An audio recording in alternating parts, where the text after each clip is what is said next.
He's got Pack Rat, Master of Waves, Blood Baron of Viscopa, and Night Veil Spectre. I think those are the top 4 creatures in Standard. You can argue that. You could definitely argue that. Maybe Tidebinder Mage could. Never mind. You think so? No. Cloudfin Raptor in that argument? Give those beatdowns. His deck is sort of got a little bit of a devotion, sort of got a little bit of control, sort of got a little bit of mid-range. It's just a good stuff deck. Yeah. I did a deck tech with him earlier, and so we should be able to see that by the end of the day as we get underway here against Andrew Kellogg, who's on Orzhov mid-range, the deck that got 2nd place last weekend in the hands of Brennan DeCandio. He is on the play, and he's going to have a turn 2 Pack Rat against Gerard's. Comes into play tapped, Scryland. We'll see if Fabiano can find an answer to this. I don't think his deck has a ton of answers to a Pack Rat. He does have a couple copies of Devour Flesh. He's got 1 Hero's Downfall. He has a copy of Faraway, but you know he's going to play a Pack Rat of his own, and so now the race is on. Yeah, being behind in the Pack Rat race isn't great.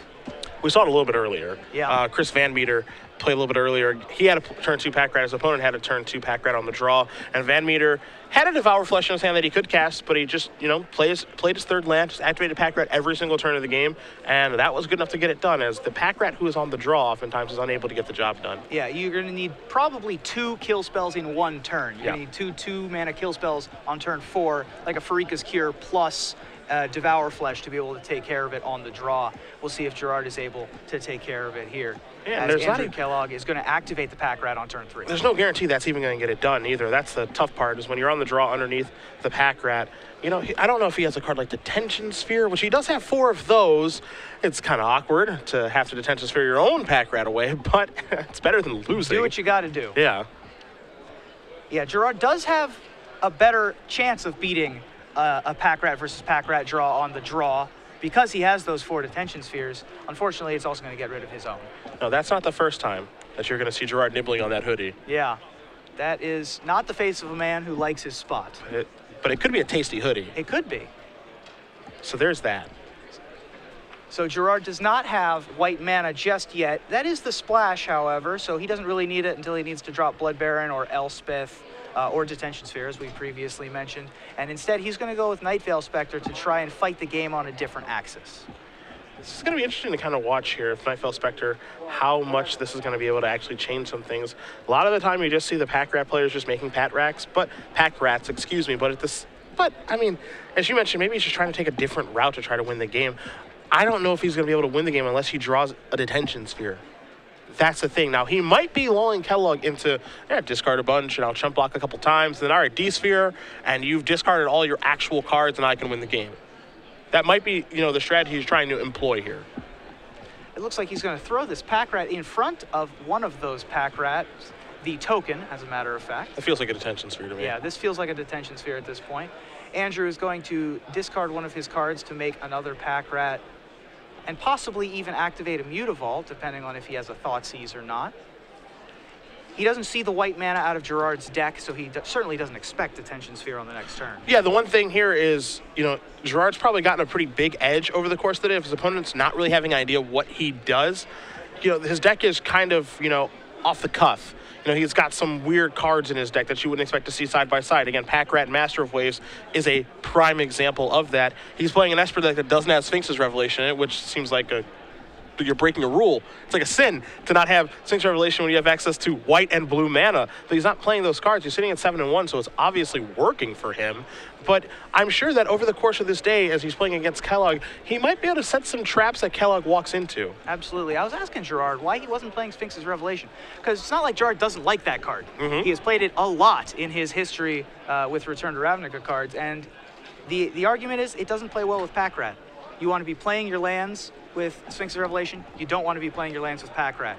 So basically what he's saying is that Pack Rat greater than sign Sphinx's Revelation. That's pretty much what he said, yes. As we see, Hallowed Fountain comes into play untapped for Gerard Fabiano, and Andrew Kellogg must be thinking, oh dear. But it's only a Jace Architect of Thought that's going to tick up. So that's going to tick up. It's going to make the rats a little bit smaller. It looks like Night Veil Spectre is going to be on chump blocking duty to try to maybe save the Jace, and then maybe the Jace tries to minus to try to find a D-Sphere.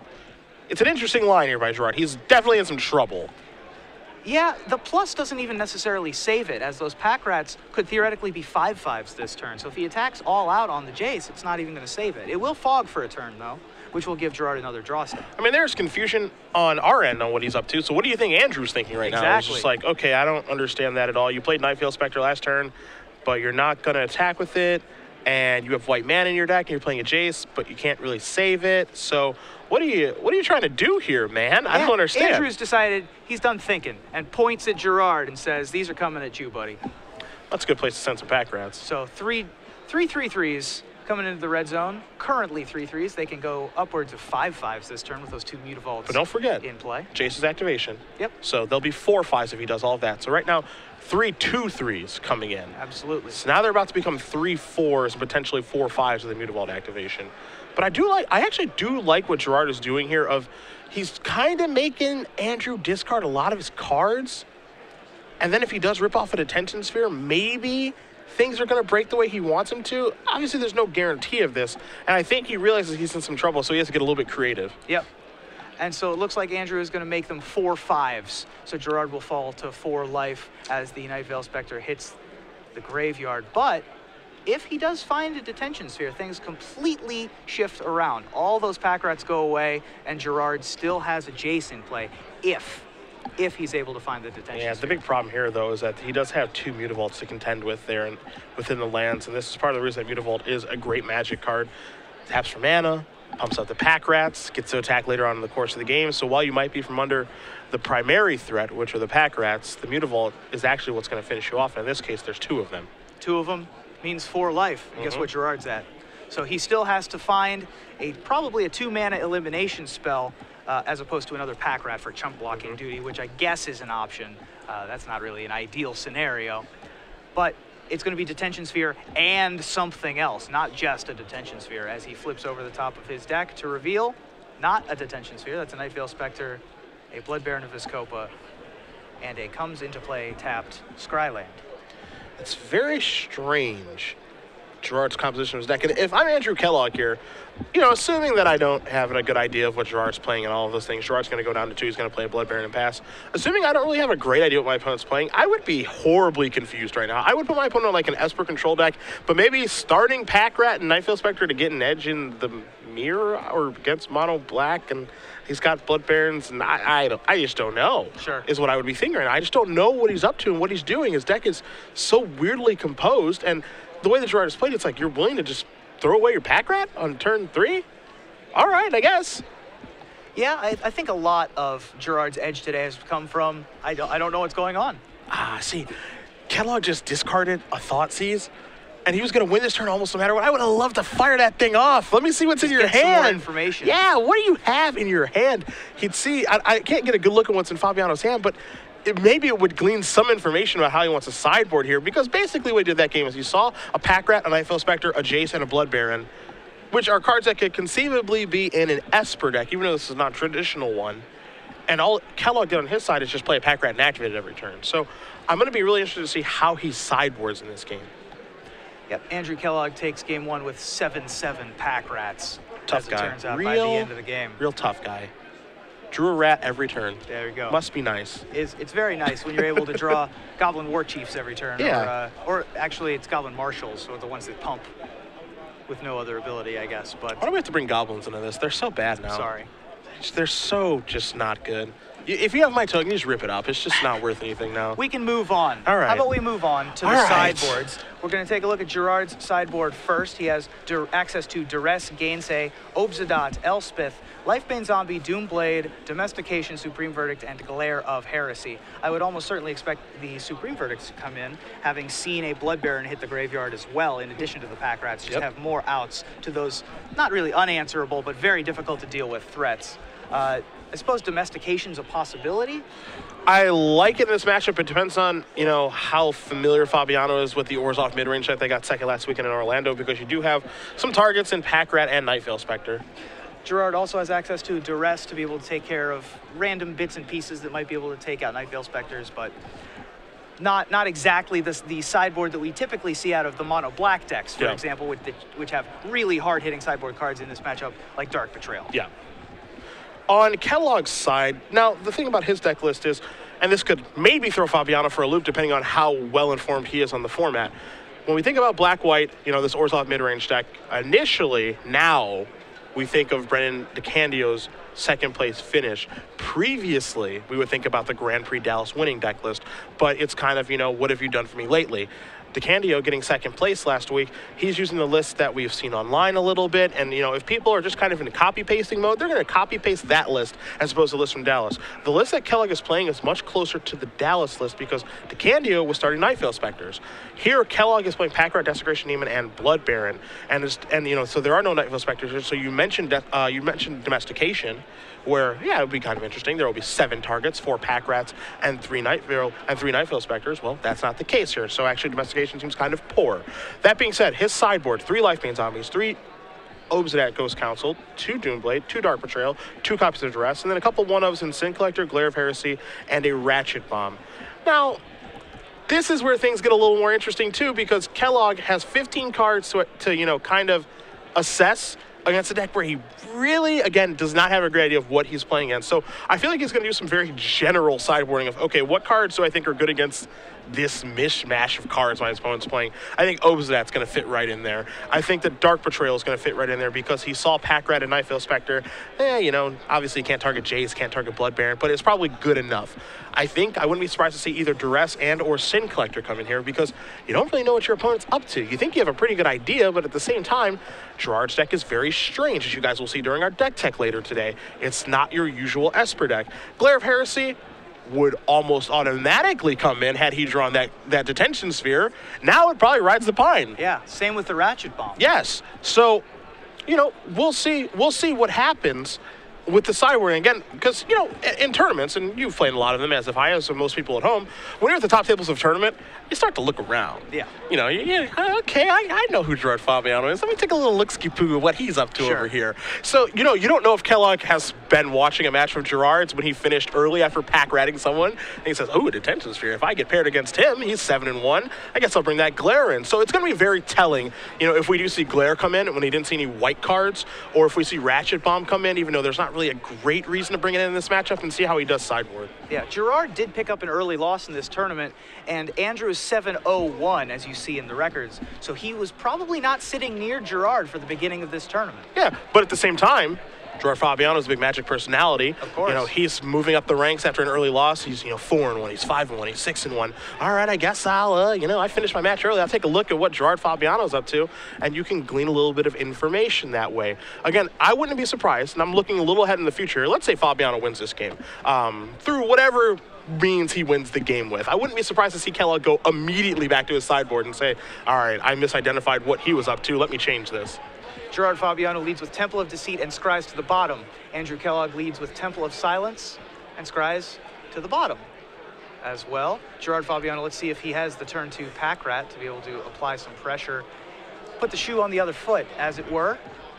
Looks like he's just got a Temple of Silence himself and scrying to the bottom again. And Andrew Kellogg, spoiler alert, I saw he does have a Pack Rat as well as an untapped land, but his third land is an Orzhov Guildgate, so we'll see how he decides to proceed. He decides to go with Duress and sees Ashiok, Pack Rat, Hero's Downfall, Domestication, and 2 lands.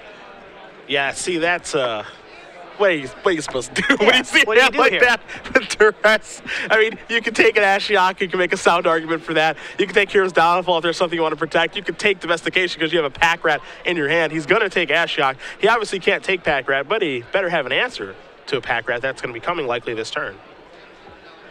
Orzhov Guildgate comes down from Andrew Kellogg, and Gerard is going to be able to untap and play the first Pack Rat, should he so choose. There's another Temple. Gerard deciding on the Scry here. Hasn't kept one on top yet. That's why he played Scrylands. That's true. Guildgates. No, don't draw any bad cards. He kept that one on top, and there's the Pack Rat. So, how can Andrew parry back? What he's going to do is play Mutavault. He's going to play, looks like Dark Betrayal here.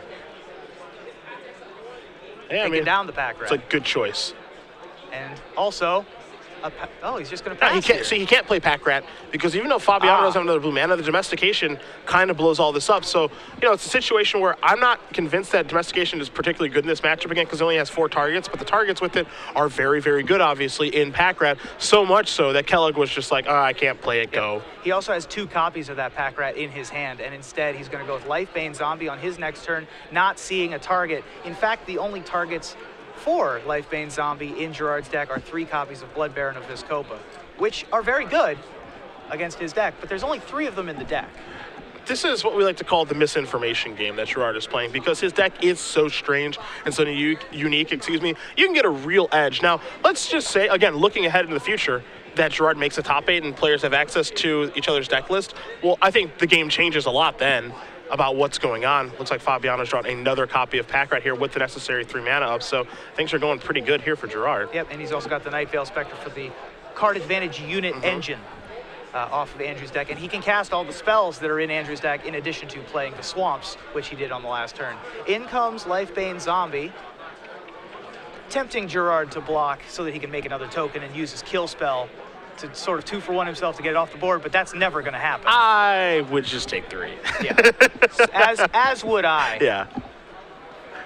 I'm happy going to 17. But hey, Andrew's going to try. I mean, it's free damage. Absolutely. You might as well take it. And there's a Pack Rat for Andrew with 3 mana up. But this is what we saw in the last game. This is the exact thing that we saw in the last game here. Gerard's going to put a token of himself out there. But this is what we saw in the last game. First the Pack Rat gets ahead, and they go from there. And that's exactly what he's done now. He's going to untap with Pack Rat and start to cause a lot of trouble. And Pack Rat with a Night Veil Spectre in play means that, sure, you might be, quote-unquote, skipping your draw step, but you're getting a card off your opponent's deck. And with the composition of Andrew's deck, he gets to play all of those. So it's not like he's skipping a draw step at all. It's like he has an Underworld Connections that's not even losing him life in play. And what you saw this turn is just a really confident attack. As far as body language is concerned and a couple other things, you see Fabiano is going to turn over a Swamp with a Night Veil Spectre, a bunch of damage is going to be dealt. We see a very different Gerard in this game as opposed to the last game, which is, a little bit more confidence. He's not underneath the Pack Rat problem, as it were. Blood Baron's going to come down now, too. So he's doing really, really well this game. You see Kellogg's going to make a Pack Rat token and try to come back here, but now Blood Baron is gumming some things up. Fabiano, even though he's chosen not to make another copy of Pack Rat right now, he's coming from a lot of different angles. Blood Baron's unblockable, Night Veil Spectre's coming in the air, find a removal spell, and then you still have to deal with the Pack Rat problem. And Andrew casts the second copy of Pack Rat from his hand, it appears, with 3 mana up, so he was able to save a mana on the Pack Rats to sort of take advantage and have slightly more, although Gerard has 6 mana as well as the Blood Baron. He decided that playing the 4/4 Blood Baron with lifelink and protection from Andrew's deck was better than making a Pack Rat there. Zvi Mauschwitz wrote a great article on when to make a Pack Rat and when not to make a Pack Rat a couple weeks ago, I guess a month ago at this point. Required reading as far as I'm concerned for the current standard format. Gerard... The rule is you activate it all the time. Yeah, pretty much. See, a bunch of damage is going to come through. Gerard actually loses his Pack Rats. The question is, does he actually care about that? I guess he can domesticate a Pack Rat, and then I think Andrew might lose his, depending on how much damage is being dealt right now. Oh, or just Detention Sphere, okay. Detention Sphere, going to remove all of the Pack Rats. I'm telling you now, because it looks like Fabiano's going to win this game, Kellogg is going to reach for his sideboard very fast after, he loses this game, because I don't think there's any coming back at this point. And I wouldn't be surprised to see him reaching for the Glare or a Ratchet Bomb or something, because now he's seen more cards from Fabiano's deck. Now, to be fair, you still don't have a good idea of what he's doing, which is who knows what. Right. So he decides to go with Obsidian Ghost Council here. Probably can't even flicker it out here. No, I don't think so. No, he has to, because there's nothing he can block. Yeah, that's true. So, gotta hope that you're not just dead this turn, I guess. And Gerard does only have 6 power in play, so he is going to survive. He's not exactly thriving, though. No, not at all. Andrew will fall to 2. Gerard will go up to 20. Gerard gets another Swamp. He has an Underworld Connections in play. It's like he's drawing 3 cards a turn. Gonna go down to 19 off of this. You're not gonna make a good living when your opponent's drawing 3 cards a turn and you're drawing 1. He's gonna fire for Thoughtseize. Yeah. And that's going to reveal what appears to be Lifebane Zombie and Devour Flesh and takes the Elimination spell. deciding how else he wants to add to the board here. It's going to be domestication. Those are all of the creatures that are in play. Obsidian brings Andrew back up to 4. It sure does. You're right. It sure does. Not exactly where he wants to be. He draws a Thoughtseize, also not where he wants to be, and Andrew is going to be on the play for game 3. Let's see how quickly he does go to the sideboard here. I want to see what's going to change after he cleans up all his permanents, because I think almost assuredly he has to go to his deck box here and change some things after he does shuffle.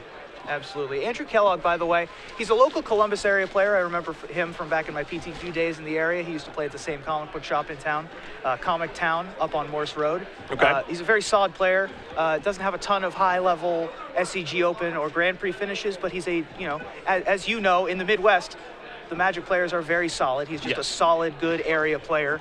I've played with him in many cube drafts and the like, and so not too surprised to see him here, currently undefeated in the tournament. Just watch him go through a sideboard. He went towards the back of it because that's where the Glare of Heresy was, and he took that in. Not sure what other things are going to be coming in here, but immediately goes for the Glare of Heresy because he saw Detention Sphere.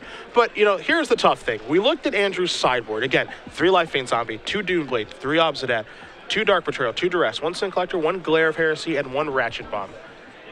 That particular game, Lifebane Zombie, was pretty bad. Yes. And it serves to probably continue to be bad because it only has 3 targets, as you mentioned, 3 Blood Barons. It can be blocked by Pack Rat. It can be blocked by Nightveil Spectre.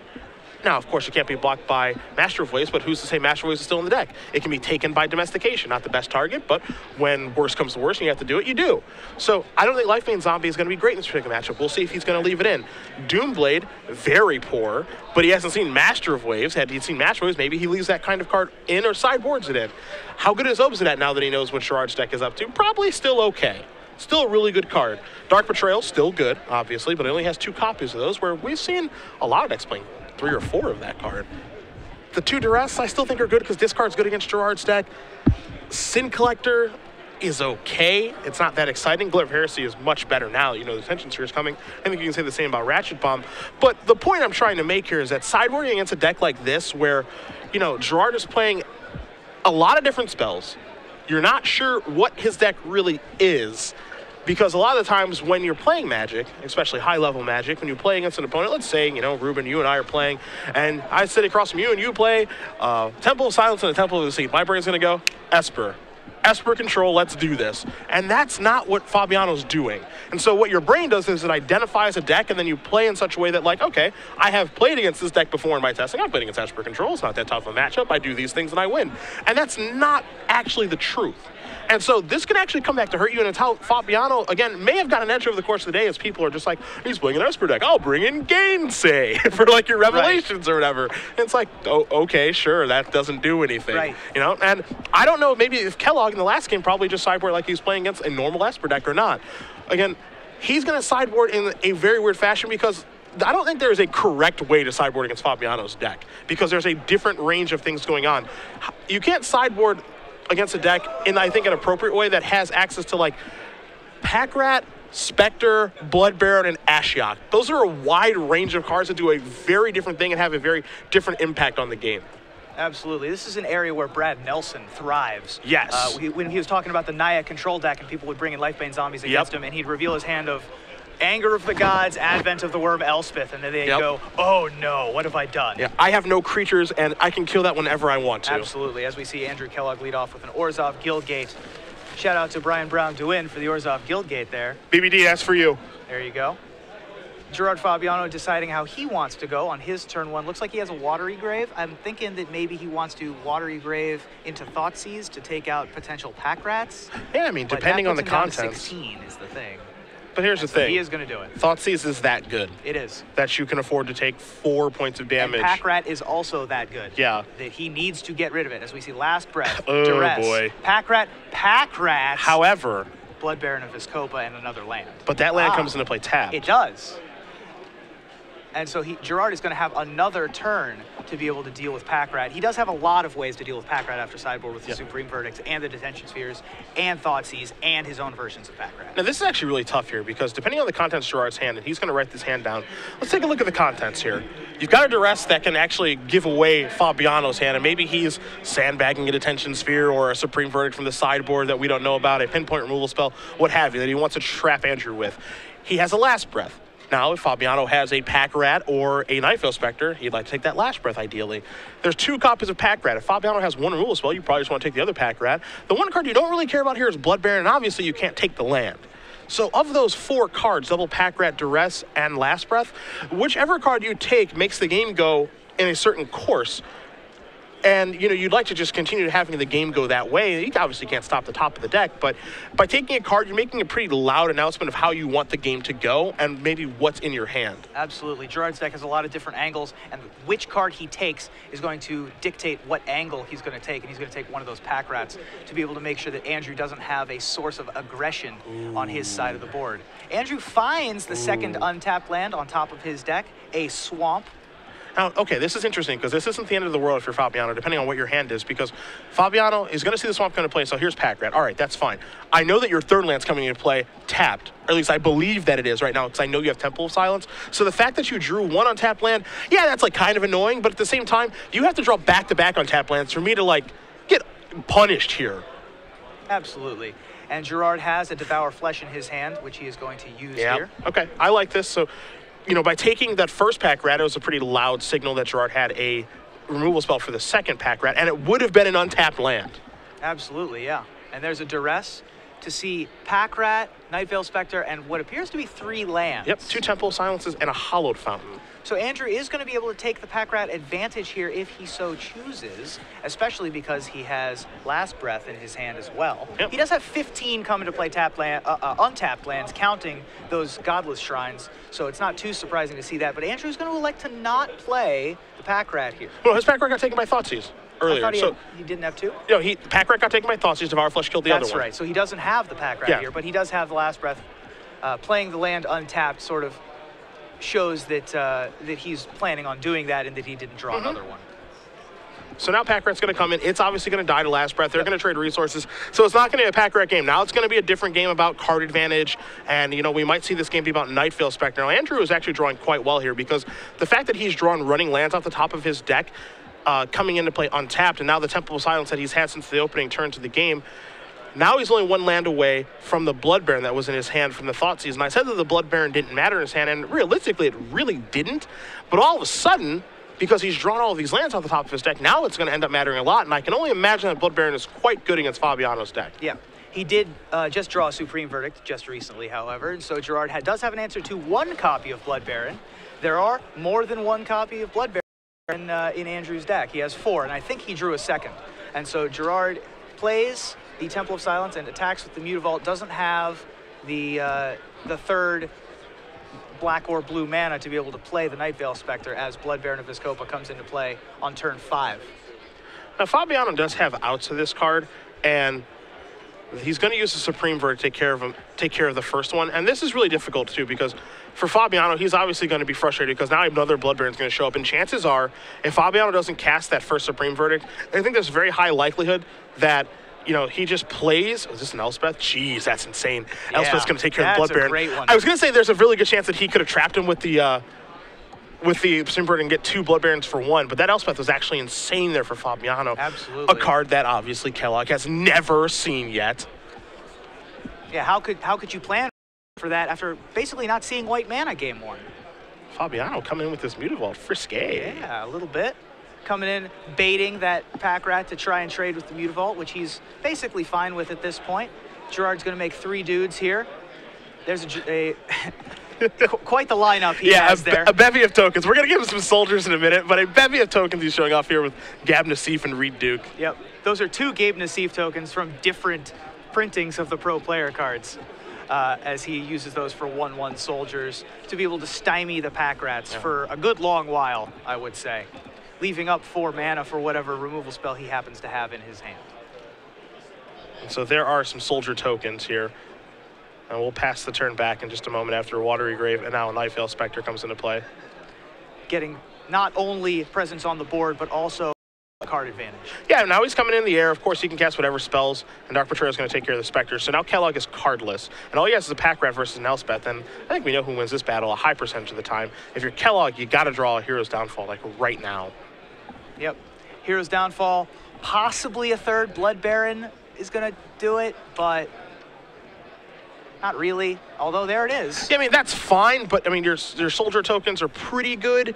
They're not great, and here's the big thing here, is that Fabiano among those lands, and the Blood Baron is actually pretty good, but among those lands for Fabiano, there is a Mutavault, which means Mutavault can go on chump duty for 1 turn on the Blood Baron, assuming that Kellogg does not draw a removal spell, and then Elspeth can actually just minus, yes, it'll have to die, but Elspeth can minus to take care of the Blood Baron, and then Fabiano is okay. He's not great, but he's okay. And so he's going to go to his lands and tap another 6 and play another copy of Elspeth after making the tokens to be able to -3 yet again to answer another Blood Baron. All right. We're going to see if this turn pays off for Fabiano. Well, there's only 1 Blood Baron left in the deck, so see how that turns out for him. Lifebane Zombie stayed in the deck, and there's an Ashiok. Not able to be discarded to the Lifebane Zombie. Gerard's Elspeth is going to remain on the board. In come 6 1/1s, which are the same toughness as all of Andrew's creatures. I think he drew a Blood Baron. Jeez. So there's a Blood Baron. 3 more tokens are going to come into play, and yeah, sure. This is, I was going to say the Lifebane Zombie can take care of Blood Baron, but it actually can't because Intimidate, oh, you're looking at a black creature there in Blood Baron Viscopa, and that is going to do it. So Gerard Fabiano is going to defeat Andrew Kellogg 2 games to 1, but there is so much to this match that I really, really, really like. Yeah. Outside of just, watching these 2 players play, this is a huge game of misinformation. Absolutely. On Fabiano's side of just,